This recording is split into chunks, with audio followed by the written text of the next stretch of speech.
Let's get the latest from NBC News senior national political reporter Sahil Kapoor, and also with us, senior writer for The Dispatch, David Drucker, and former advisor to Speaker John Boehner, Maura Gillespie. Sahil, break down this news we just learned that could scramble this debate for Republicans.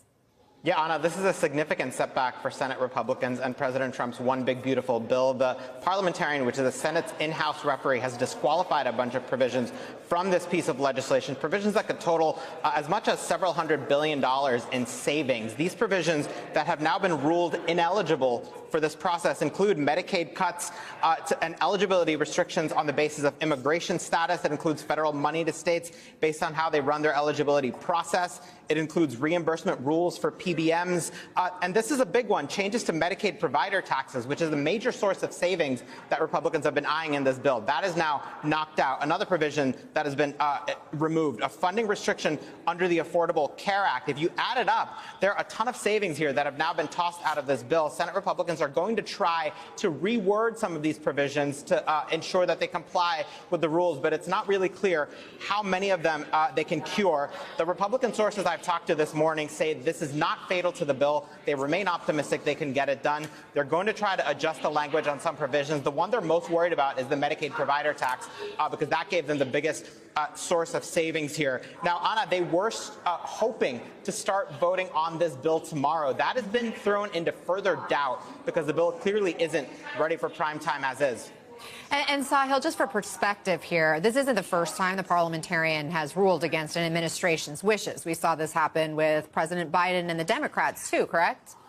Yeah, that's absolutely right. We saw several of President Biden and Democratic priorities in 2021 and 2022 get knocked out of their reconciliation bills by the parliamentarian. That includes a minimum wage increase. Remember Senator Kyrsten Sinema's famous thumbs down on the floor? That's what that was about. It also includes Democrats trying at the time to legalize the Dreamer population through the reconciliation process. That was ruled ineligible by the parliamentarian. So she has been fair in terms of saying immigration policy changes that either party is trying to do in reconciliation are not valid.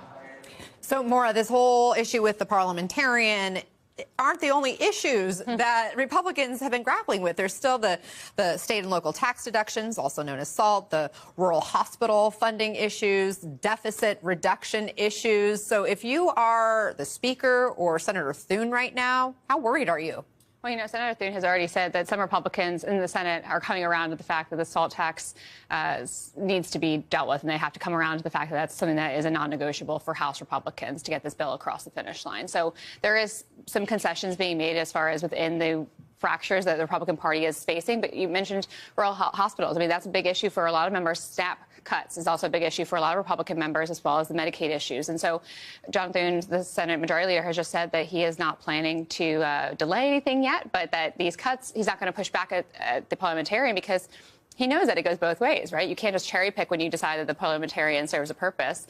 And so I think that the Senate Majority Leader knows that. But it's this self-imposed deadline is really their own making. They don't need to push it this weekend, but we'll see what happens in that regard. And so thus, as you point out, if they don't do it before this weekend, it's not like there are some kind of major consequence, although they might face the wrath of the president. Right. That would be the consequence for the party.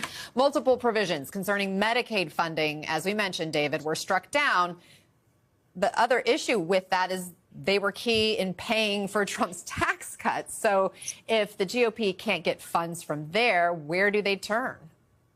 Yeah, really good question. I think one thing to understand is, except for a few budget hawks, nobody really cares about whether or not you're able to pay for this. They don't care about the deficit consequences. They're interested in the pro-growth tax cut aspect of this. That's how they look at taxes, as very pro-growth and stimulative to the economy. They also look at this just politically as how they're going to deliver most of their 2024 campaign promises, because there's not much else they're going to do between now and the midterm elections, at least not really of consequence when you look at the border provisions and the tax and spending provisions that are rolled up into this reconciliation package. So I don't think it's the deadline that's that important because they do have plenty of wiggle room here. I'd look at the August recess as more of a deadline. But Sahil, knows this. Moore knows this. If you don't give these guys false deadlines, they don't feel any sense of urgency to get anything done. And I think that's why they've been pushing for this July 4th thing to happen. And look, never underestimate a politician's ability to explain how the policy they opposed is not actually the policy they're opposing, and therefore they found a way to support it. I get what you're saying there, David. Well done. Sahil, we've heard from Congressman Greg Steube now calling on the vice president to overrule the parliamentarian. That's something Senator Thune has vowed he would not do, but he could fire her, something Alabama Senator Tommy Tuberville is now calling for. Is that something you could see him doing? There is no indication at this time, Anna, that Senate Republicans are considering either overruling the parliamentarian or firing the parliamentarian. This gets dangerously close to nuking the filibuster, which both parties have been poking holes in for quite a long time. Remember, they're using this process to get around the filibuster, and the more you stretch it, the more you try to disregard or try to get around some of the rules that limit what you can do in the filibuster-proof process, the more you have to answer the question, why do you want the 60-vote threshold to begin with? So Senate Majority Leader John Thune has promised to protect that 60-vote threshold, but it is a tradition among members of the House to start throwing grenades over at the Senate. Just talking point for a number of Republicans. It's going to be it's going to make for an interesting afternoon, where at the White House there's going to be this huge messaging pitch where they're trying to sell this bill to the American public, all while both Senate and House Republicans are really bickering over a number of these policies. It's going to make it really difficult. And there's so much. This bill, we call it a mega bill, a policy bill, because there's so many issues and just a handful of them.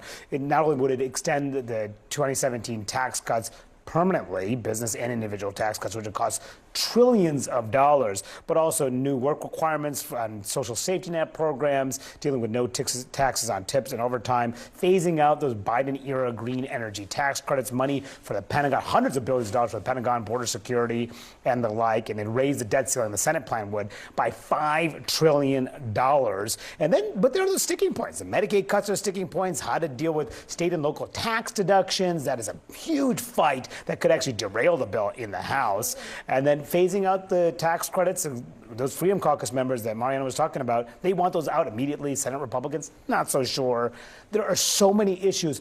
But here's my question. You cover the White House. Yep. Trump is demanding this by July 4th. There is no reason for this to be done by July 4th other than the fact that he wants to just have it done by July 4th. Will he be open to delaying this past July 4th? We have seen him, move the goalposts, in situations like this before, particularly when something is going through Congress like this. But the sense of urgency is also rooted in that this bill has so many things in it, but also it has funding for some major parts of his domestic policy agenda, right? Money for immigration enforcement and those mass deportations. That's this bill. Also, a lot of provisions just to zoom out that impact his supporters as well. When you talk about Medicaid, when you talk about SNAP benefits, not only does it expose different fissures in the Republican Party, but also when you talk about the funding that he needs to accomplish many things that he campaigned on, that's also this bill. I'm also interested, just in terms of this White House event today, I'm going to be there going to that event, how much actually he uses this moment to push for this bill and not for some of the things that we talked about in the previous segment as well, maybe criticizing the media coverage as well. But look, they want this thing to be pushed. They're feeling the sense of urgency. We don't often see an effective pep rally at the White House for a bill that still we don't know what's going to be in it. They're gambling that, or they're betting, the Republican leadership is, that Trump's pressure campaign will be effective and that these members don't want to endure his wrath by voting against it. But this bill is just not popular to the public because they have not been able, the Republicans have not sold it effectively to the public. Just as one poll, this has been consistent with other polls as well, just 38% of the public favor this plan, in part because people really don't understand what's in it. They call it a big, beautiful bill, but what's in it? And the members themselves, if they have to vote on this by this weekend or next week, they wouldn't even have time to read it either. Yeah, and I'm going to put a caveat and say,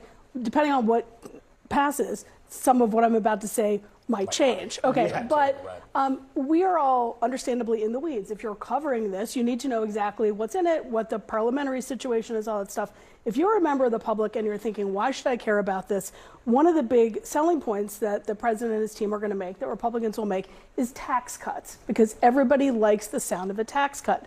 But what the early analysis have shown is that if you're kind of in the middle band of Americans, you're earning maybe, I think, up to about $120,000 or less, this is going to mean $1,000 in your pocket over the course of a year. It's about $40 per paycheck $40 for $4 trillion in deficit spending. And so, and if you're lower income, if you're $50,000 or below, this might net you $300 in tax cuts per year.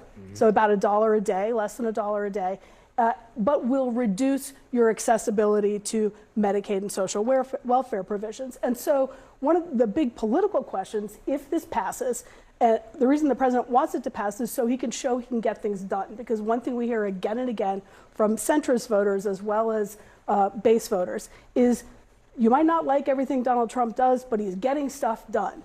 But the flip side is the minute this thing passes, if it passes, you're going to have a massive messaging campaign where critics of the president are going to be saying this was a wealth transfer to wealthy people away from people with less money, and it reduced the safety net of people who rely on these services. And that's going to be the debate as we head into the midterms. It's going to define the entire midterm elections when and if this does pass. The question is when it passes, if it does. If it passes, when it passes. The real deadline is really before the August recess because they need to do something to avoid a debt default by probably the middle of summer and early fall. And there's that debt limit increase that's in the bill. So we'll see if Trump agrees to delay his own self-imposed deadline. What we have here fundamentally is that Donald Trump isn't as powerful as he was.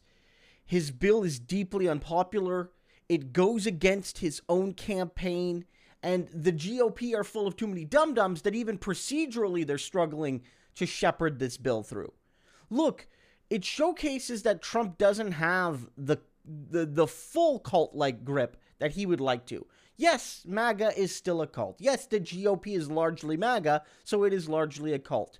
But Donald felt he would have literally no resistance this presidency. He felt like, for example, you would never protest. That No Kings protest, one of the biggest protests of the last, 40 years, right? Really, probably? It's probably not the biggest in American history, but if it isn't, it's close, right? I don't know. He didn't think that was going to happen. He didn't think Democrats would ever oppose him in Congress. They haven't done as much as they could in some cases, but they've been doing some. And he certainly felt Republicans wouldn't stand up to him. And what's happened here is he has divided his own base. Because what Trump actually is, which is a billionaire who hates the poor and wants to give tax cuts to the rich while you die in the street, that part of the GOP thinks the bill isn't cruel enough. But there are a few people in the GOP who actually believe that Trump cares about the working class, that actually believe that he's not a Mitt Romney, Nikki Haley, Ron DeSantis, Mike Pence, let's slash Social Security, Medicare, and Medicaid, because that's what those people believe, right? That he was different from those people because he said he was different. And now you have people like Hawley who's sort of staking out a kind of populist position saying, well, I oppose it because I don't like these cuts to healthcare because it hurts rural communities. And he's not wrong, even if he's disingenuous, he's not wrong. And so Trump's bill is failing because he doesn't understand his own MAGA coalition. And it will fail when it goes back to the House, too.